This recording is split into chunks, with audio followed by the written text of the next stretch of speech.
The Outer Side is proudly supported by Tie Gear. Head to www.tiegear.com to explore the wide range of high-quality camping essentials, including guy ropes, screw-in tent pegs, tie-downs, and heaps more. Tie Gear. Adventure secured. Dog and Gun Coffee. Check out www.dogandguncoffee.com to grab yourself some bloody good coffee ready for adventure. G'day and welcome to The Outer Side. I'm Tony, and in this episode I'm joined by Rohan Arthur, the owner of the Department of the Interior. Welcome to the show, mate. G'day. Thanks for having me. I was actually going to make a smart-ass comment about you are the one friend of mine that has more business names than anyone else registered to them, but I couldn't remember them all. So it gets very confusing. Yeah. It does get very confusing, but we'll get into that shortly. We're going to start with the fast five. So I'm going to ask you 5 questions, and you're going to answer with the first thing that comes to mind. I'm ready. What is your dream car? Nissan Skyline Hakasuka, the first GTR. Oh, the old boys. If I had to pick one, that'd be it. Yeah. They're very expensive. Yeah. Like very expensive. It's not going to be easy. You know, there's a shop in Japan that just restores them. I can't remember the name of it, but that's all they do. Just send me the details. Yeah, all right. I like that. They're very cool. Do they ever release them here?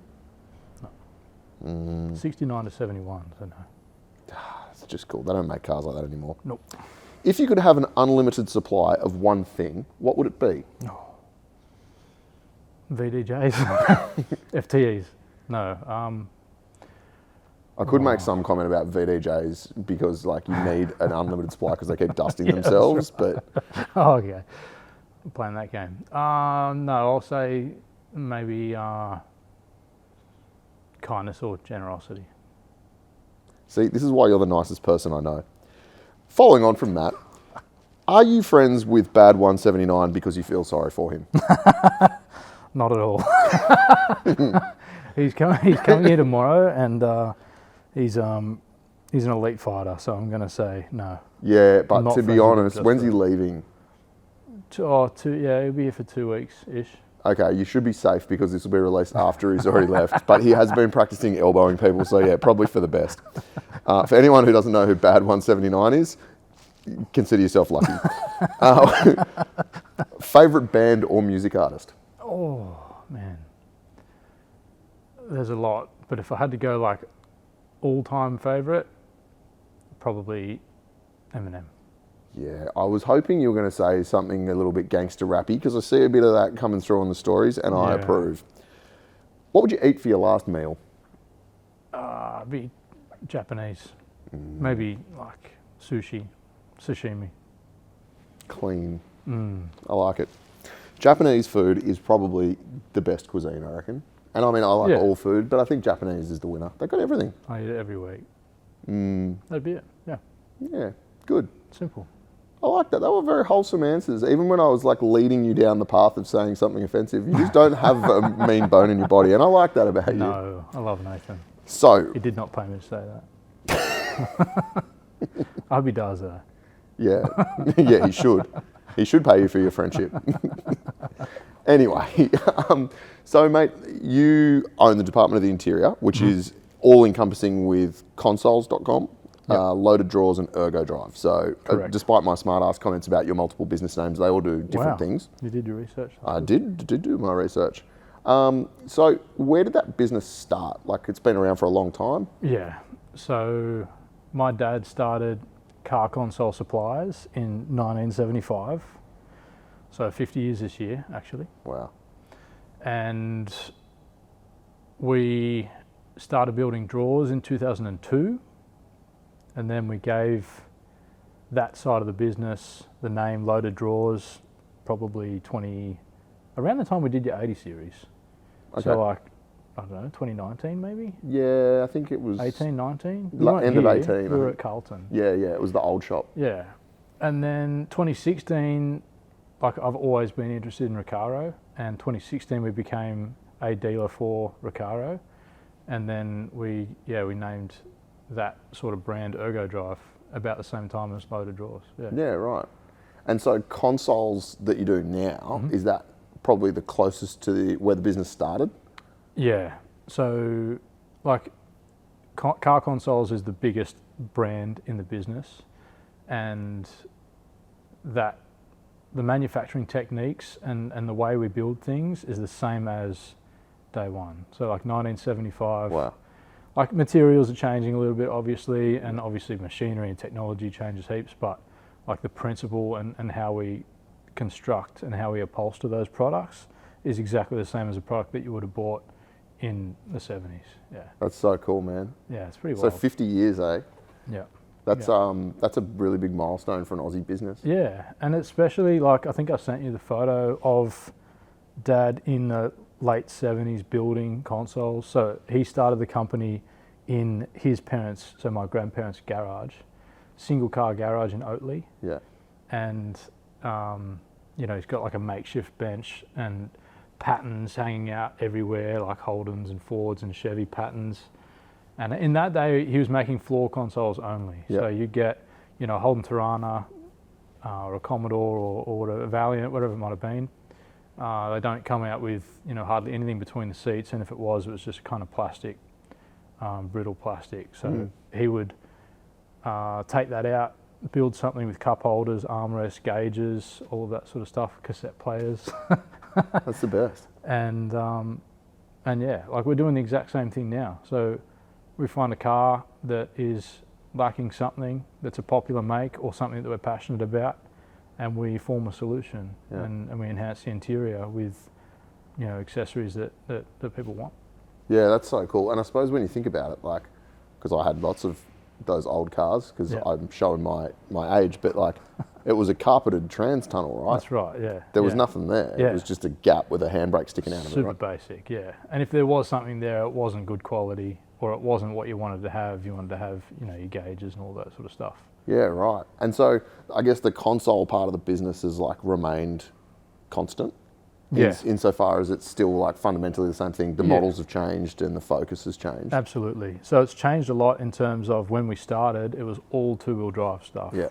So like 70s, 80s, and even majority of the 90s was all like two-wheel drive motor shows. We'd do a lot of those and ads in Street Machine and stuff like that. So were you doing like full interiors back then or not? Or did that come sort of like a bit later on? So we always have done that from day one, but it hasn't been as big as, building custom consoles, because there's a lot of people that do custom interiors. Yeah.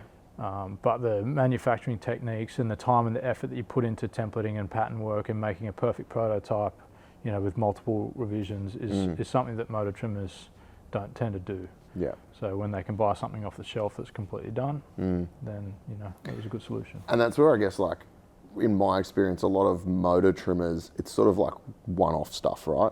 Yeah. They'll do like an interior for a specific vehicle, whereas you're a manufacturer, right? Yeah, like you're correct. doing high volume manufacturing effectively. Yeah, correct, yeah.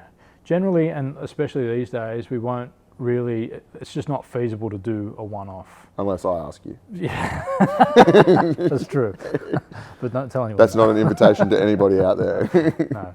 But if we're doing something, it's with the intention of selling 50 or more. Yeah, so it's scalable, right? That's right, yeah, 100%. Just because for us to do a floor console, say the new 70 series, for example, the prototype and the development and the templating we do into that, like it might be 4 or 5 days. Now for me to do 4 or 5 days to make a custom console for like a one-off, it's just not No one's going to pay feasible. for it, or it's not profitable, right? Exactly. Yeah, righto. So when you say you identify cars that need help from factory, Yeah. you've picked a model that is perfect for that, which also hasn't changed since, like 1984 or whenever they were first released. Yeah, I thought this was coming. Yeah, well, you wait until you see the thumbnail. So I've already got it all planned, mate. I've been thinking about it all week and just laughing to myself every time I think about it. I've just got to really tread a fine line so that I don't get like demonetized by YouTube. Yeah. So all jokes aside though, the 70 Series Land Cruiser is like a cult vehicle in this country, right? Yeah. When did that sort of all come about? Like, did you like 70s and then you started developing product for them? Did you see a gap in the market? Like, how did that sort of come about? So that started not in the volume that we're doing now, but it started with that 75 series. Yeah, right. So that my grandfather bought that brand new in 1988. Oh, that's so cool. And my dad bought that off him maybe mid-90s. And he started making patterns at that time for 40 series and 75 series, like roof consoles mainly, and then floor consoles shortly after that. Never in the volume, obviously, that we're doing now, but that was the entry to four-wheel drive. Those two vehicles and the GQ Patrol. Yep. The GQ Patrol dashboard pod, like specifically, was like that got the company through the recession in the 2000s. Like that, we made like so many of those. Really? Yeah, insane amounts. But yeah, that was the entry into the four-wheel drive market. And when I came into the business, myself and my business partner Matt, which was probably 15 years ago, the company was already doing a lot of four-wheel drive stuff. But we had a lot of interest in the 70 series. Like I wanted one, and like, yeah, obviously we know how basic they are inside. Which is, you know, all of the 70 series owners that try and justify the cost of said vehicles, you know, describe it as the perfect blank canvas, which basically means it's a very expensive car that comes with nothing in it. I have used that myself. Yeah, I'm sure you have. And look, all jokes aside, I put heaps of crap on 70 series because it's kind of funny. Yeah. They're cool cars. Yeah. And they're quite unique in Australia in terms of like, they are sold in other countries, but they're not, from what I understand, no other market does what we do with them, right? Yeah, not our level of customization. So we sell a lot of product overseas, and there's huge demand for it because you can't get a custom interior. There's a massive like 70 series market in New Zealand, and obviously UAE as well. Yeah, Middle East, right? Middle East is huge. But yeah, they can't get these sorts of products, which is good for us. We ship pallet loads everywhere. Yeah. But yeah, the customization that you can get on these in Australia, like it must be one of the most customizable cars. Well, yeah, like, you can buy and all jokes aside, it is so basic, which if you're going to modify something, it's a perfect vehicle to start with, right? Because you can pretty much modify everything. Yeah. And I like that there is a lot the same, but you don't have to you can build a car that's fantastic and be nothing like, you know, a different 70 series. There's so many options. Yeah, so in the UAE, they don't get the same configurations as us, aren't they? All petrols over there or something? Yeah, they do have some V8s, but there's a lot of 6 cylinders over there.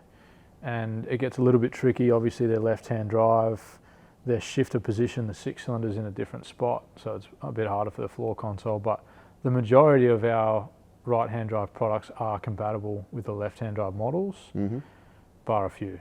Yeah, right. But we've had 3 left-hand drive vehicles here that have been shipped from the Middle East to us for a fit out, and they get other work done, like they get suspension work and stuff that they can't get done overseas, and then they ship them back.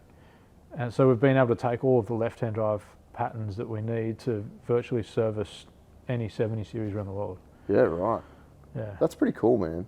And like that whole UAE market, like I've been to the UAE, but only fleetingly, and like their whole four-wheel drive market's quite insane, right? It's crazy. And there's no budget. Yeah, just like whatever. Yeah. I remember, I think it was Justin at Patriot when I was up there years ago, and he had like an exact replica of his black 79. And I was like, what? Why are you building another one? And why is it left-hand drive? And he's like, some sheik saw my car and was like, I'm buying that. He's like, it's not for sale. And he's like, no, but like, I'll buy it. Just tell me how much. Yeah. He's like, you can't buy that car. It's sentimental to me, but I'll build you one. And the guy's like, all right. Yeah. And just built like they know what they want. A scale replica of his car. It was quite bizarre. The only difference with it was the steering wheel on the other side. Yeah. So yeah, just a different concept of money over there, right? Yeah.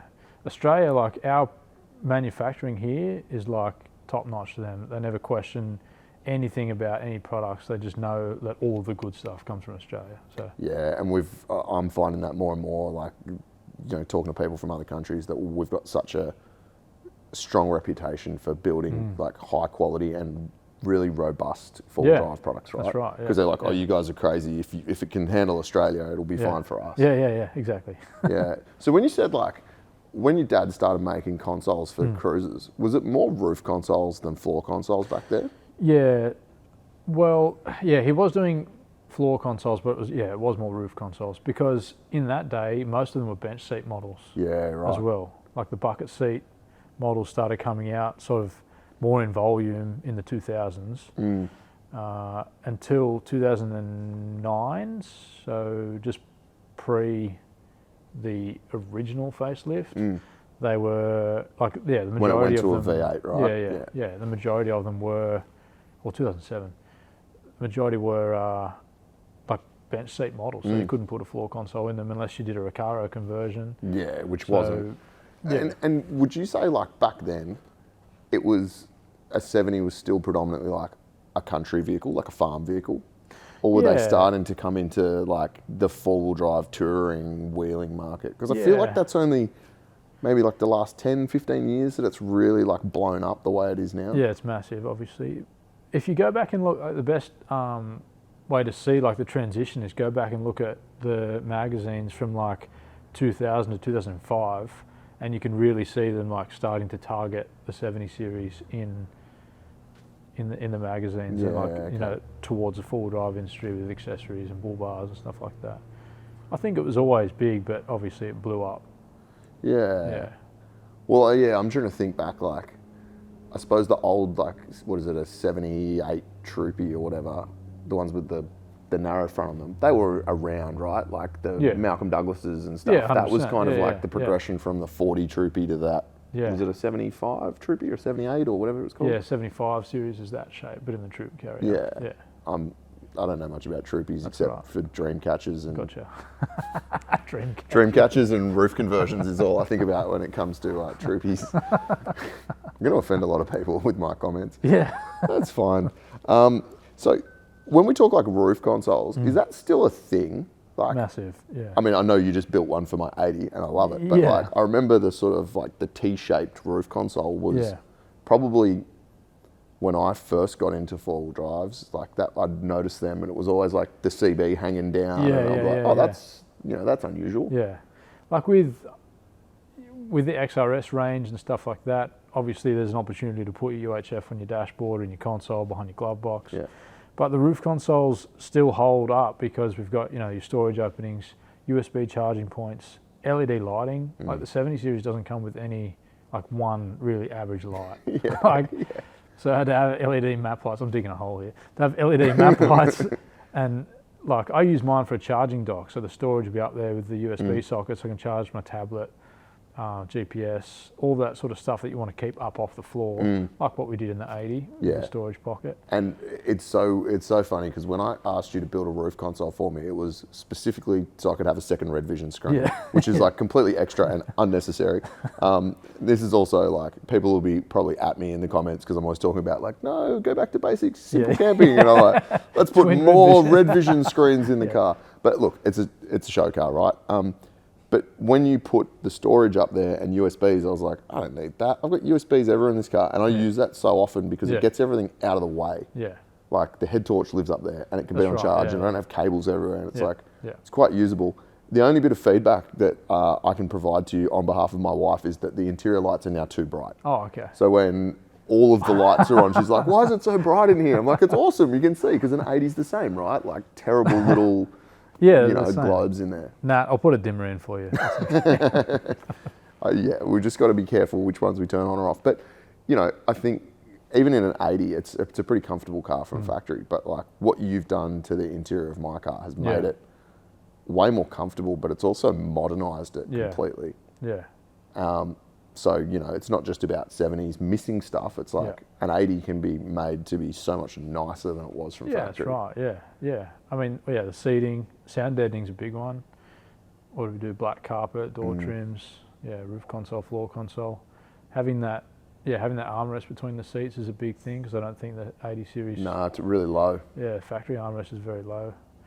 It does make a big difference. It transforms the interior. Yeah. And, you know, it's hard to, like, think back to... Because my car had a factory interior when I bought it.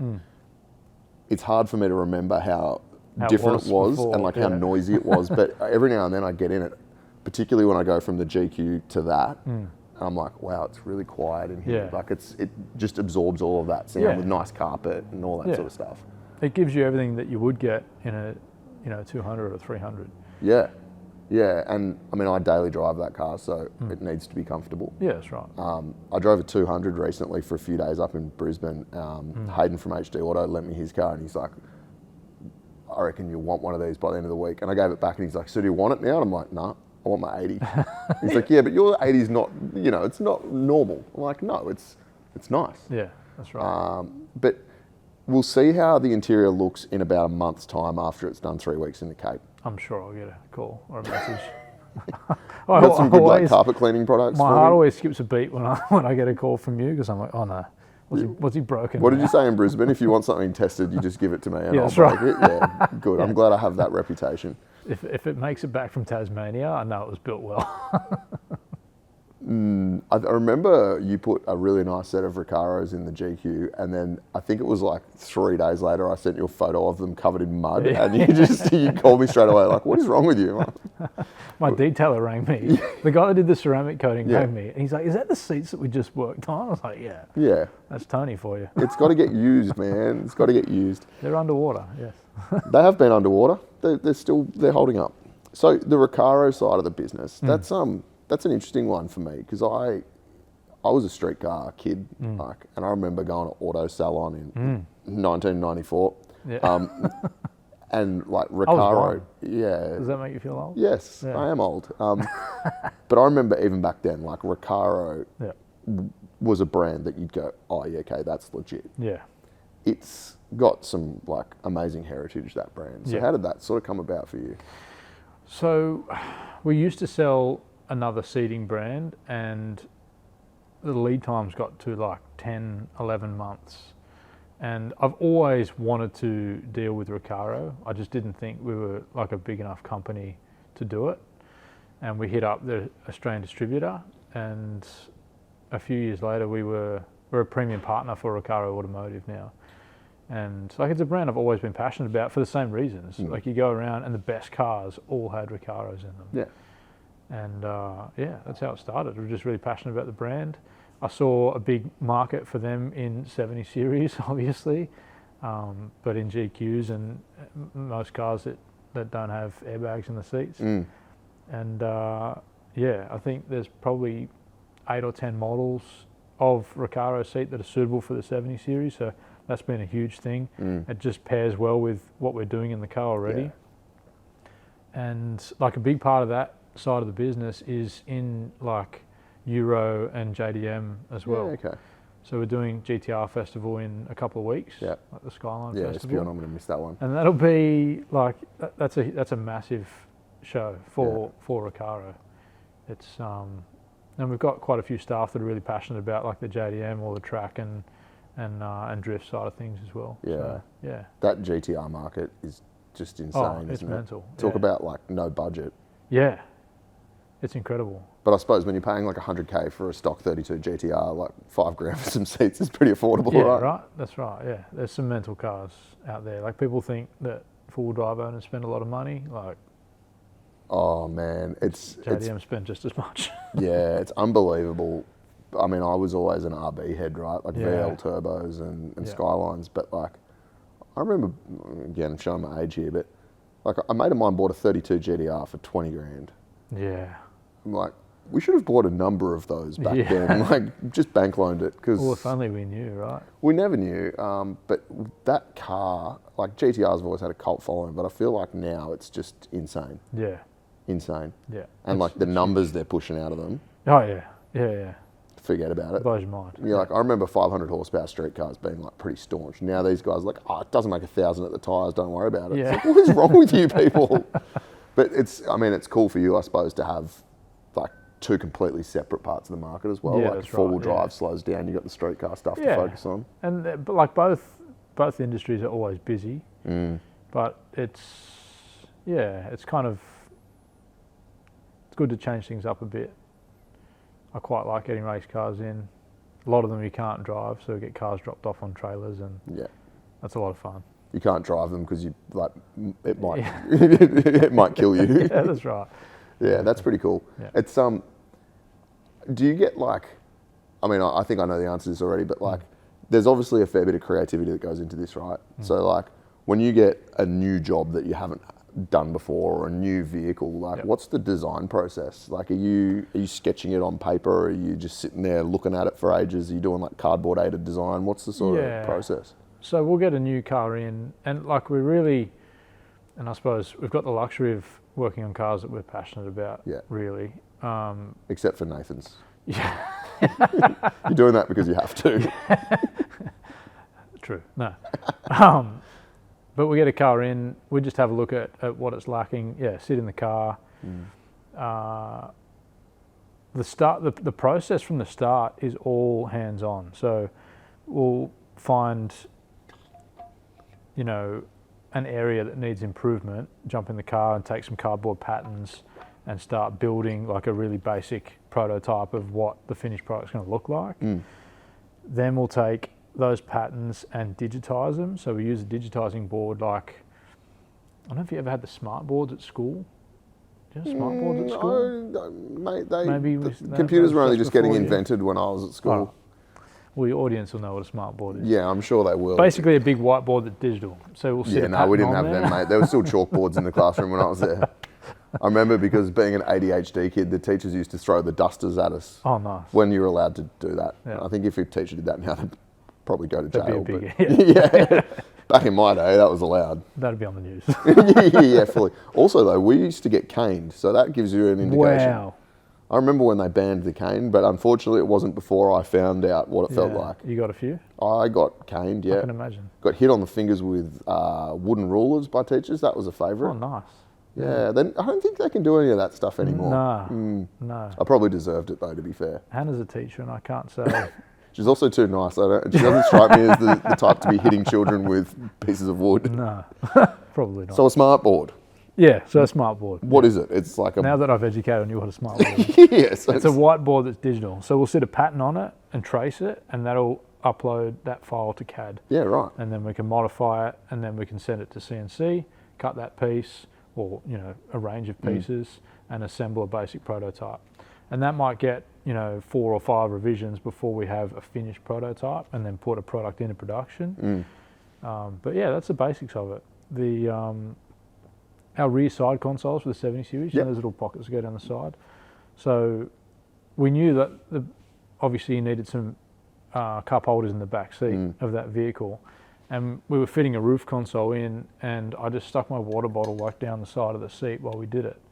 And we kind of looked at it and went, we can probably do something with that. And like, that's kind of how it starts. Yeah, so just like identifying a problem and creating a solution. That's basic, really. Yeah. Were you when you were a youngster? Were you like hands-on? Were you into building stuff? I am a youngster, and yeah.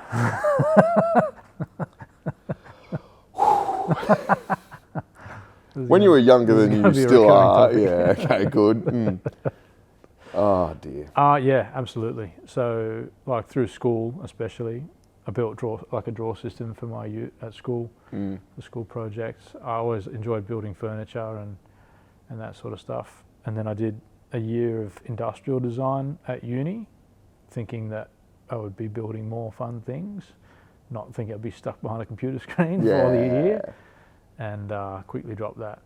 And yeah, that's what I enjoy doing. Like, obviously that's not everything I do because we have a company with 25 staff, but we... you need to work on the business, not just in the business. That's right, yeah. But my passion is being in a car and designing something and creating something, Well, I know every time I come here, you're always like either on the tools or on the floor. You're not like sitting back like there's a big corporate fat cat behind the desk, right?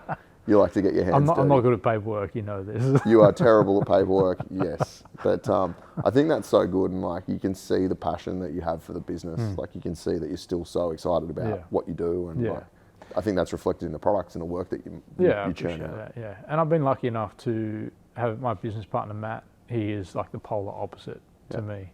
Like he's got financial background, double degree at uni, like loves accounting.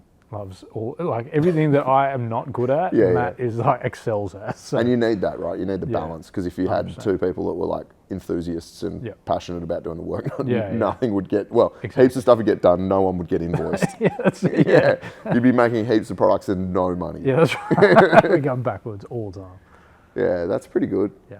And it's, you know, what you just said then, like you've got 25 employees. And I think, like anyone that knows me will know that I'm super passionate about Australian business. I think it's fantastic. And like for you to take this family business and then just keep it going and keep it growing. And even from when I first met you at the old shop at Carlton to this, like you've done so well. It's so cool to see like an Aussie business still manufacturing here. Yeah. And then like not just servicing the Australian market, but exporting those products around the world. Yeah. You got to be proud of that. Yeah, there's a massive like sense of pride that comes with what we do. And we've got a really good team on. We got up to 35 during COVID. Obviously, COVID was like crazy. The industry exploded. But yeah, sitting at 25 now, we've got a really good team. Yeah, you do. And from everyone that I've dealt with here, like you can tell everyone's, one, they're happy to work here, but they're all super passionate as well. And they're all like car heads, right? Yeah. Well, that's a big thing, right? You got to get people in that enjoy doing it. We've got, like on Saturdays, you know, obviously I'll be working here Saturdays. There'll be a couple of people working Saturdays depending on what department's really busy. But, you know, often there's like 4 or 5 cars in here of people just working on their own cars. So it's really good to see like them do that during the week and then they want to do it for themselves on the weekend. Well, that's true passion, right? Yeah. So talking about 70s, you've got I don't even know how to describe that. I would say an all-out build in terms of your 70. Yep. So talk us through that. What have you done to it?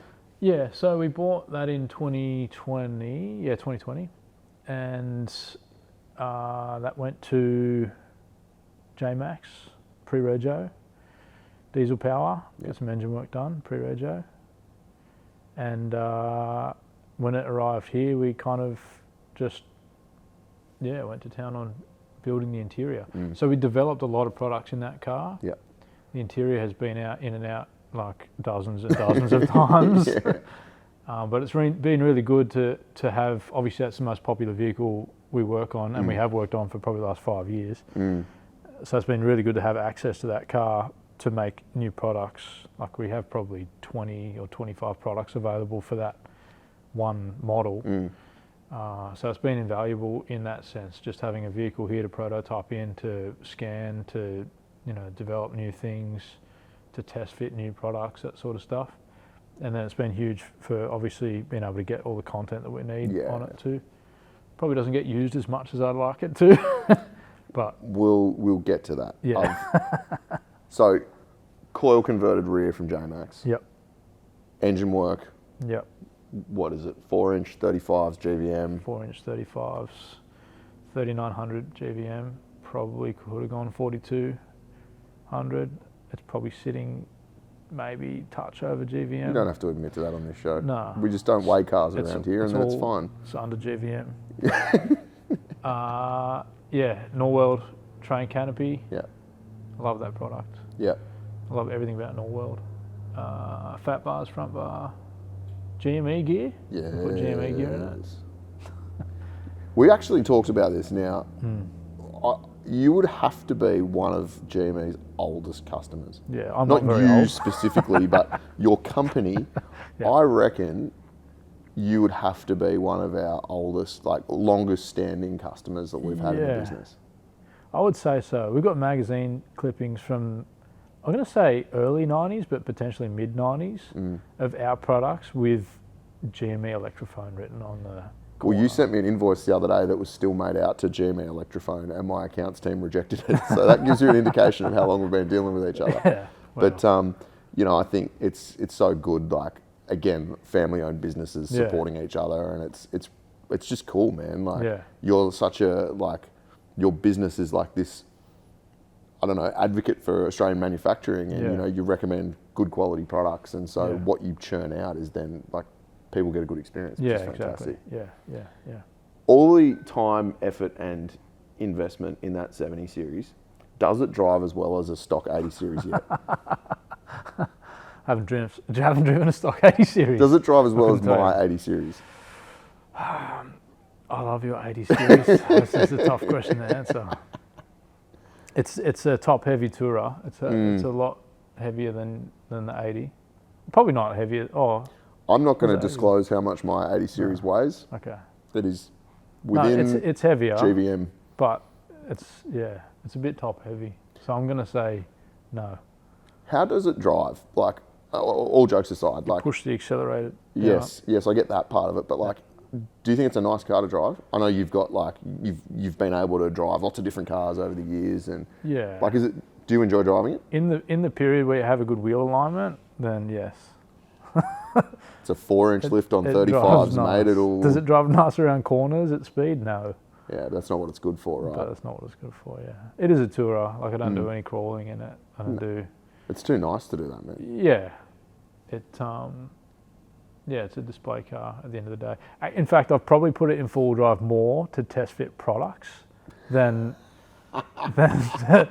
to use check four-wheel drive the transfer shifter. Yeah, that's a telling indictment.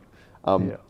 The comment I was going to make when you said that you should get out more, There we go. Nathan asked me specifically if I could ask you a question around have you ever been outside, and he also suggested that we call this particular episode the inner side The because inside, yeah, you're right. always inside working. Yeah, Nathan did stir me up about this too. Yeah, Yes. well, he's unemployed and his car looks like a nerd, so Yeah. Old Nathan No Lift over there. Yeah, for anyone who doesn't know what we're talking about, Nathan is Bad 179. He enjoys poking fun at pretty much everyone on the internet, Yes. hence he's getting some of his own back tonight. I know. Because he's not here to defend himself. I love that for him. Yeah, Although, it he is will be good. here soon, and I might be Yeah. in a bit of trouble. Not tonight, though. In fact, I've already offered him accommodation, so this is concerning.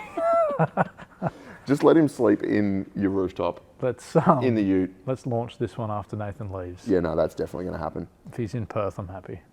You've got some other cars. Can we talk about your other cars? We can, yeah. So, Absolutely. for anyone that's watching the video and is paying attention, you might have seen something behind me here, which is not what you'd normally see on the back of a vehicle.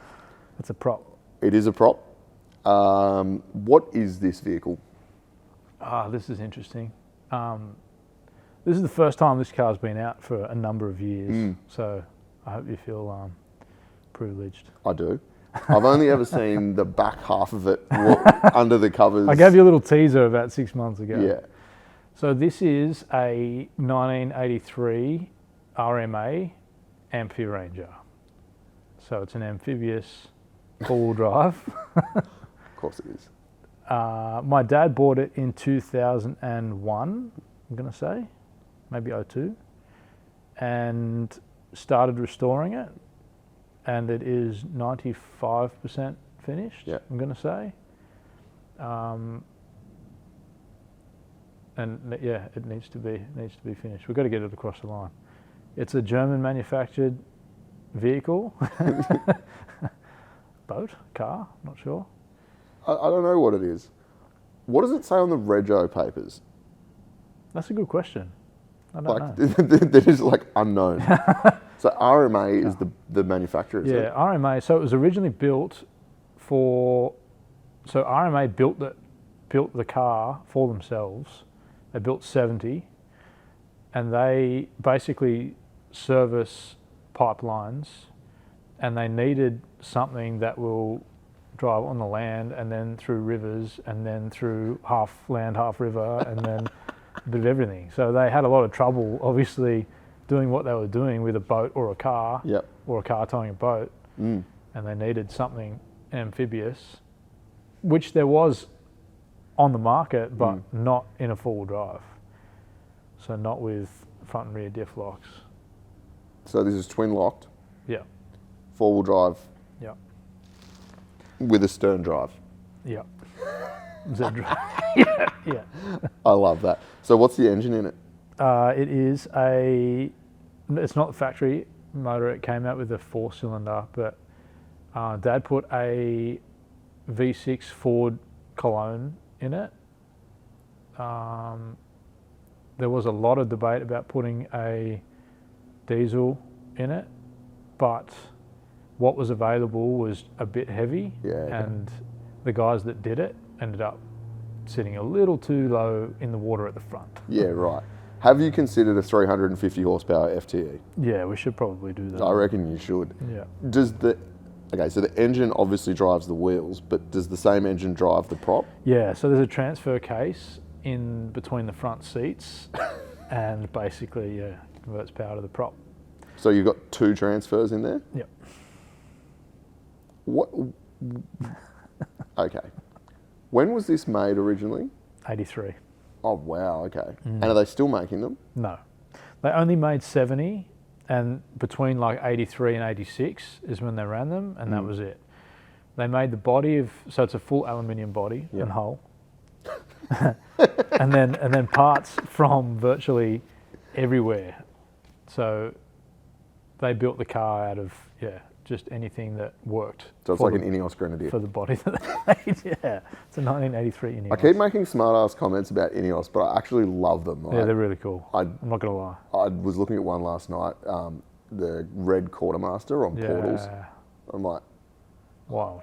I love them. And there's some cool stuff coming out. Like Norwell are doing some really nice trays for them. That black quartermaster that Ineos built with the Norwell on it. That's cool. Like, they're long. It is very long. But I don't mind that. Still have a better turning circle than this, I reckon. Everything has a better turning circle than a 70. This has a better turning circle. Especially on water. Yeah, it's interesting. So obviously the props at the rear and the front wheels act as the rudder in the water. So the turning circle is not actually good from factory. Yeah. But of course, my dad, being my dad, put thrusters at front and rear. It's got bow thrusters. So you have a four-wheel drive with bow thrusters. Yeah, correct. That's really handy. Imagine like... Oh, I shouldn't say that because Blair from Cowboy Tuned has come up with a marketing concept for when you launch this vehicle. I won't steal his thunder, but you could have. There's been a few good ideas. You could have a lot of fun in this vehicle. Yeah. So, is it road registerable in Australia? Yeah. Right. Absolutely. It was registered for 11 years. Could you register it as a boat? Because boat rego is heaps cheaper than car rego. Yeah, but you couldn't drive it on the road then. You don't need a boat license to drive it because it only does 9 knots. Is that still the case? I don't know if that's current information. I think it is, yeah. Under 10 knots, you don't need a boat license. Yeah. Which I always find weird because like you could have a 500 horsepower wake boat and you're like, I was going less than 10 knots. Yeah, true. That would explain a lot of the like big Rivieras on the harbour and the way they're driven though. Yeah.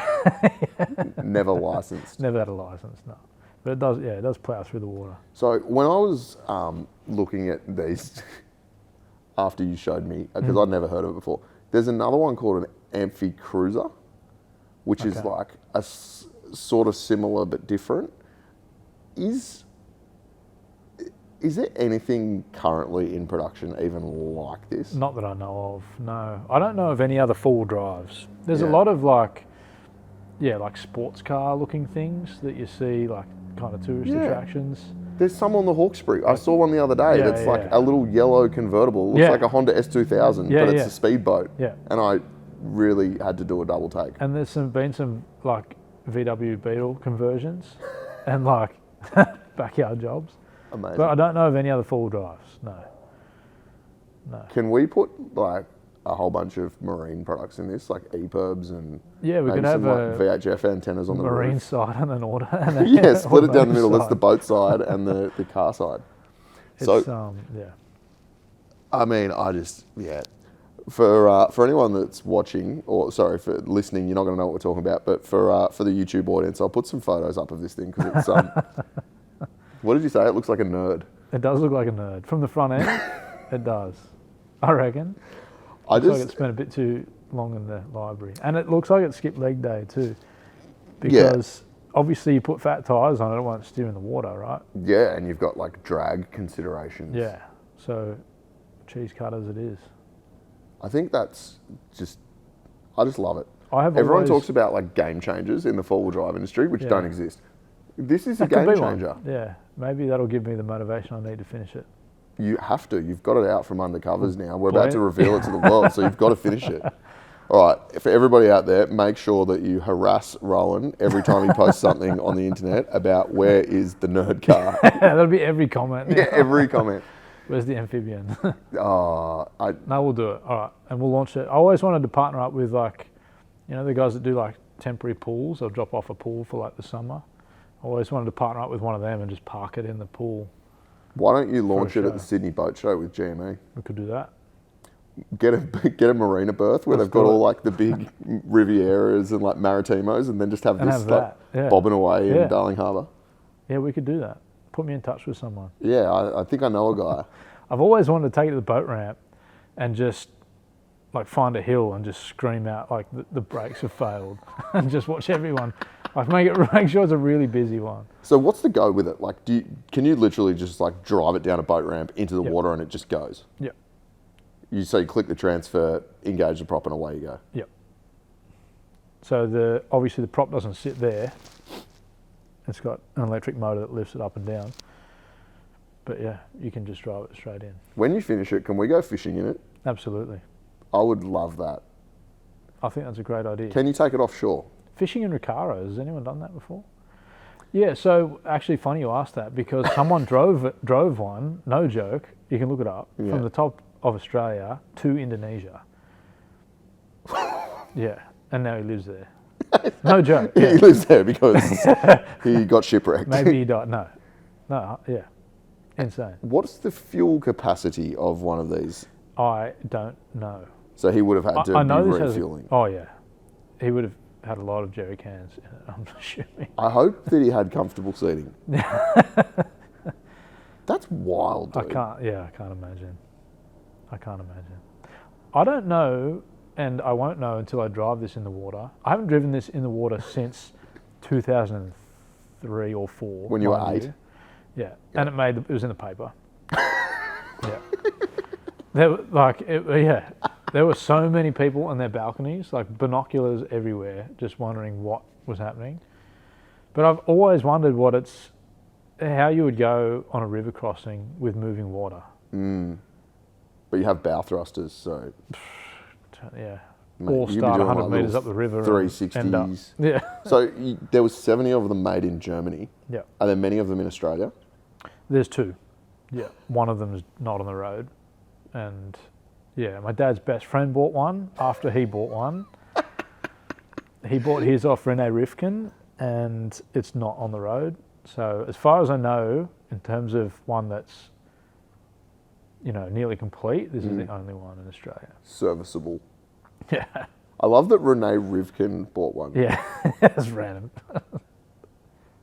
I guess he had that much money, he just didn't care, right? Yeah. I don't even know if he ever drove it, but he owned one, it was bright yellow.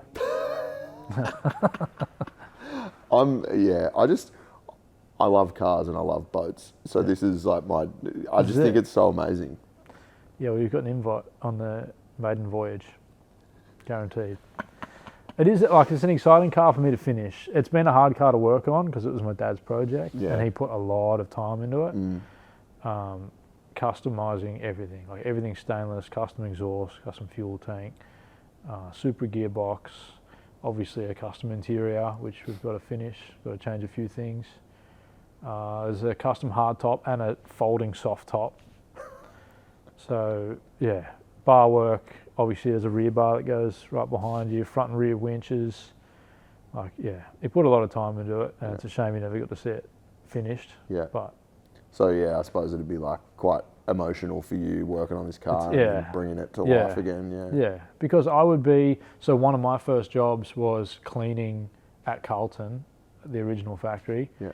And that would be Saturday after sport, and every time I was there cleaning, he'd be there working on the car. So it was not something that we did a lot of work on together, but he was very passionate about the uniqueness of this car. Which I think is so cool that you've still got it and that you're still working on it. It'll be, I imagine it'll be quite emotional when you do get it finished and you take it out. Yeah, 100%. Yeah, I mean, what a cool thing to have, like, as a memory of him, though, and then just, like, still having it in your family. Yeah, that's right, yeah. Having this unbelievably unique that was him, vehicle. Though, had to be something completely different that no one had. Yeah. And although there's some of them out there, there's none that are, like, customised to this extent. But yeah. That's, I think that speaks a lot to, obviously I never knew your dad, but like your whole business is like customizing things. Yeah, right? yeah. Like, so going, no, we've got to buy the strangest vehicle, but that's not enough. Then we've got to go to town and modify it even more. That's right. I think I know he had plans of parking it in Darling Harbour on like maybe New Year's or something like that. Can you imagine? It's like the New Year's fireworks. Just with some signage. Like someone just drives off the edge of Darling Harbour. They're like, oh no! Aha! Put some company signage on it. I think it'd be a good advert. I think it'd be fantastic, mate. So in terms of cars that don't go in the water, ones that don't have propellers. Yeah. Something that I thought was quite interesting recently was the launch of the Prado, the new Prado, which is bloody cool. Yeah. Like I've got to be honest, Prados have never really like revved my engine. They've never interested me, but the new one looks cool. The new one looks mad. I'd love to build one. I might build one. But you did some work on that. You got one before it was released. We did, yeah. That has been an interesting project. Obviously, there was a lot of uproar about how the cargo area looked. So we had a call from a dealer principal that we work with, and he said the Prados are starting to come in. Obviously, they pre-sold a lot. Yep. 9 out of 10 of the cars that are coming in are 7-seat models, and he said about 75% of what we've sold pre-sold are 5-seat models. Yeah, right. And obviously, you know what they looked like from factory. They had they've got like a 250mm box with the seats. Massive waste of cargo space. He said, I need a solution because people are cancelling orders. Really? Yeah. That's for the 48 volt setup, isn't it? Correct. The reason that's got that big lump in the back. Yeah. So they've moved the spare to underneath the car from the back door, which was on the previous model. Yeah. And then you've got the body of the car, and then you've got the 48 volt battery and converter, and then you've got the seats, which is why that all sits up so high. It's the height of the wheel plus the electrical system and then plus the seat is why you lose so much cargo space. And no one wanted one for that reason. Like all the people that bought a 5-seat model all of a sudden have lost that much storage space throughout the whole length and width of the boot. So he said, I need something and I need it pretty quickly. And we were lucky enough to have enough time and resources and our manufacturing capabilities to design something within a few days and have a prototype that was probably 99% within 3 business days that he was happy with. That's mad. And then they just went gangbusters. Yeah. Like, the Prado's a very, very popular car. Like, they've done really well with everything but the back seat area, I guess. Yeah, and I mean, look, I'm never going to get sponsored by Toyota, so I might as well say it. Like, it seems to be like and I love Toyotas, you know that, but it seems to be like a very Toyota attitude. Like, they build these amazing cars, but then they just go, like, no one will care about that. Yeah, that part will do. Yeah, it's, I don't know. I like to think that they blessed us, or they continue to bless us. They have enabled you to carve out a nice little niche for yourself. So what is the solution that you've come up with the Prado? So the rear seat delete, basically remove the 2 back seats and that storage box, leave the whole electrical system in, and then we've got a subframe and a mounting platform that bolt down to the factory mounting points. Yeah. So everything is completely reversible within like an hour. Yeah, so if you turn around and say, I need a 7-seater, or I'm selling the car. I'd really love to have that giant box taking up half my storage space. Yeah, there you go. Or I've made more friends and I need 2 more seats. Yeah. Then it takes about an hour for the customer to swap everything back over. Yeah, right. So we needed not just a solution, but a solution that, is temporary in a way, and, something that gave you all of that cargo space back. And we've since incorporated things like you can put 150 amp hour lithium underneath and, tie down points. And obviously we're doing drawer systems and upright fridges and all that sort of stuff for them too. But the rear seat delete platform on its own has been incredibly popular. We're still making 15 a week. Yeah, amazing. Because it's just like a no-brainer for a customer.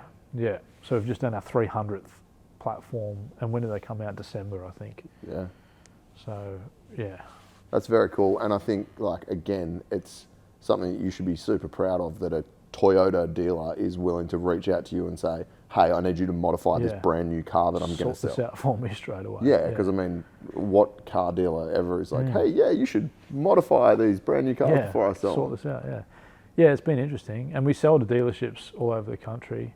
And New Zealand have bought up, I think they're up to about 50 or 60 now. Yeah, right. Because they only get 7-seaters over there. There's no 5-seat option over there. Right. Well, there hasn't been. So they've been buying up heaps of them, pallet loads of them as well. Have you had much interest from the US? No. Interesting. Because they're definitely, like, from what I can see, they're pretty popular over there, Right. like, particularly the Lexus models. Yeah, okay. I was actually looking at them today. The Lexus looks wicked. Yeah, and it's a twin turbo 3.5 litre V6. So. Yeah, that's cool. Also, it's about 125 grand after conversion, so it's not a cheap car. Do you what do you see in terms of like the trends with 4-wheel drives in Australia? Like, do you think that the 79 going to a 4-cylinder is going to affect its popularity?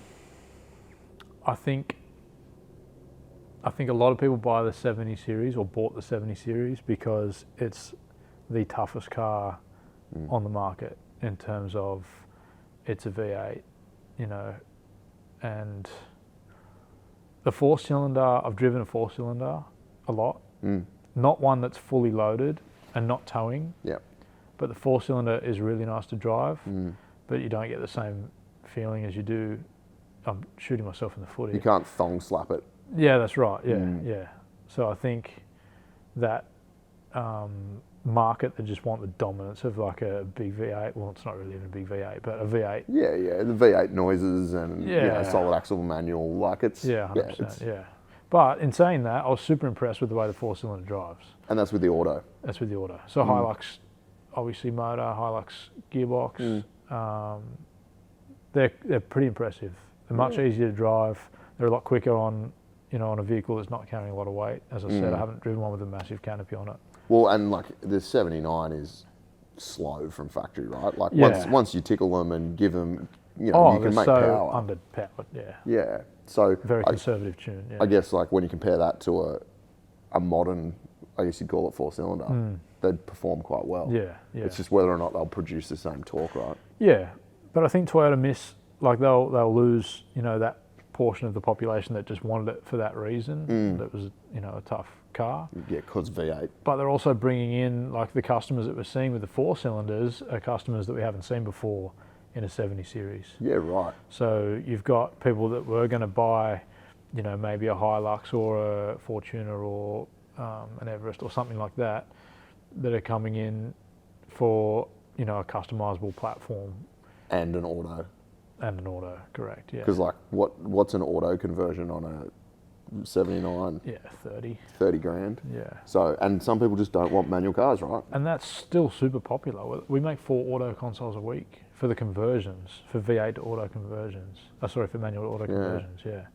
It never ceases to amaze me. Obviously, like, working in the 4-wheel drive industry, I see all manner of modified vehicles. I've overcapitalized significantly on an old 80 series, but like, the amount of money that people pump into 70s is just... Oh, it's huge. It's unbelievable. Yeah, it's huge. And there's no shortage of them getting built, right? Yeah. And sometimes you don't know where the money's coming from. It's better not to ask. But no. Finance. True. Yeah, finance, yeah. Tax write-offs, I don't know. I hate to think. But it's so easy to get carried away with them. Because straight off the bat, you need suspension, you need a bull bar, and you need a tray. It doesn't come with a tray, obviously. And then, like, you get down a rabbit hole with, hang on, there's no stereo. There's no comforts inside the car. Yeah, and I think that's the blessing and the curse of 4-wheel drives, right? Like, if you become enthusiastic about 4-wheel drives, it is literally endless. Yeah, that's right. And I think that's half the excitement of owning a 70 series is that they're so, like, it's an enjoyable process to pick and choose the accessories that you want. And there's always new stuff coming out. Yeah. There's endless customization for them, right? And it's competitive too. Yeah. Like, if you've got that, I need this.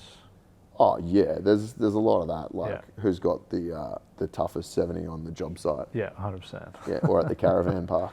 But even stereo and seats and like interior work, it's your 70's this, but mine's blacked out. Yeah, that is one thing that, I mean, as I said, I was riding the street car scene. I'm talking like auto salon cars with fish tanks in the boot, that car recently got rebuilt. Pimp my ride, I love that. The little yellow and orange CRX that had it had 2 tubes in the boot with goldfish in it, with two 15-inch subs underneath it. And I remember seeing that at auto salon way back in the day. It was probably like 1996 or something, and thinking those fish probably won't live very long. No. But that car recently got like a full rebuild to the same spec that it was in the 90s. Yeah.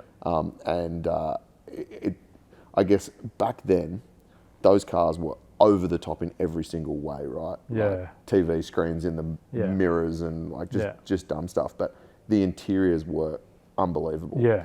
And I'm quite happy in a way that I'm seeing like the 4-wheel drive market starting to care more about interiors. Yeah.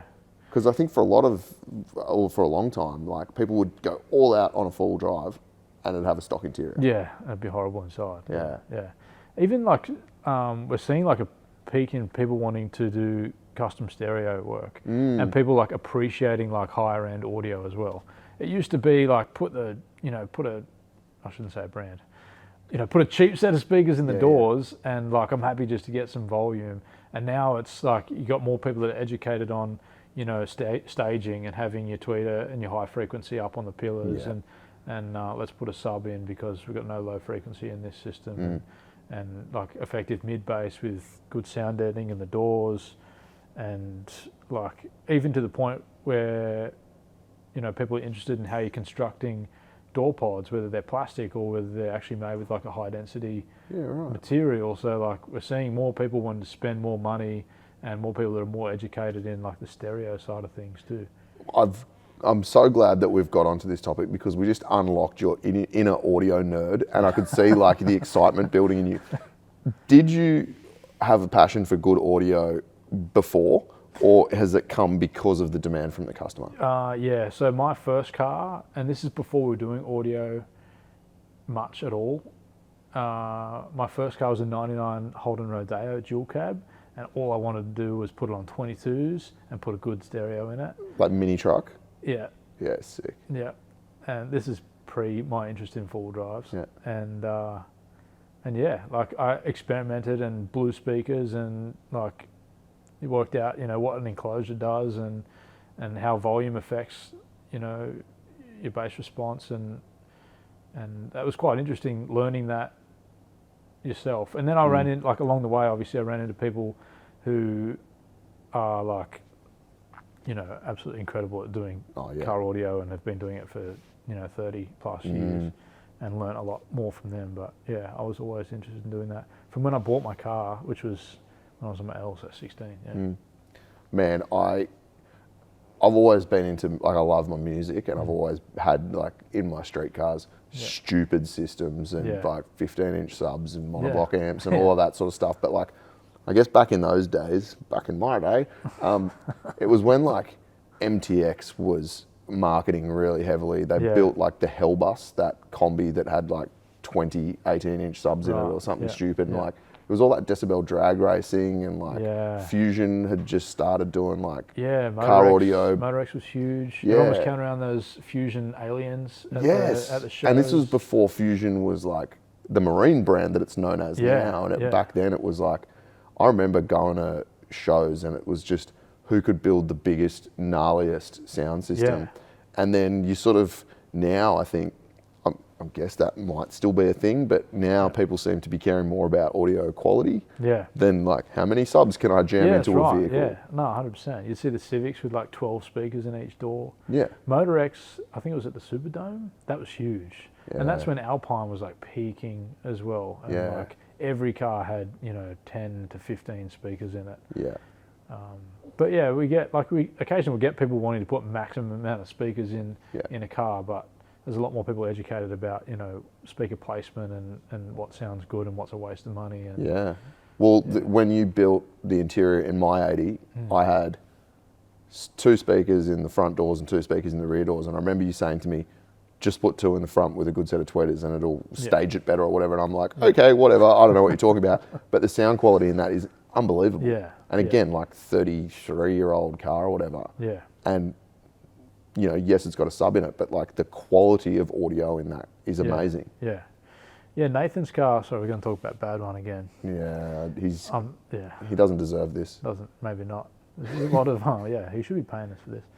But his car will be probably one of the highest end stereos that we've done. And it will have 6.5 inch mids in the front doors, in the pods. It'll have 2 inch tweeters and it'll have a 12 inch sub. Yeah, right. 2 amplifiers, but 5 speakers in total, and that'll be an incredible sounding car. And some of the brands that you use now, I've never even heard of, to be perfectly honest with you. So is that, they're like super high end? Yeah. It's not stuff that you can go buy at Autobarn, right? Like. Yeah, correct, yeah. Like a lot of the European stuff is, like we're putting Brax speakers in Nathan's car, that's like, top end. All right, so welcome back. The camera turned off. Apparently, it ran out of batteries. So I swear I'm a professional podcaster. Where were we? We were talking about Brax, high-end European. We're talking about Nathan, I think, and then Brax. Yeah, no, we've spoken enough about Nathan. Yeah, high-end systems. Yeah, there's been a lot of demand for it. So what is it, you reckon? Like, is it just people wanting more and more out of like their 70s? Is it like, or is it that competitive sort of part of it? What do you reckon is driving it? Yeah, that's a good question. I think there's just more and more education. There's more companies in this industry that are, educating people on what is good equipment and what is average equipment.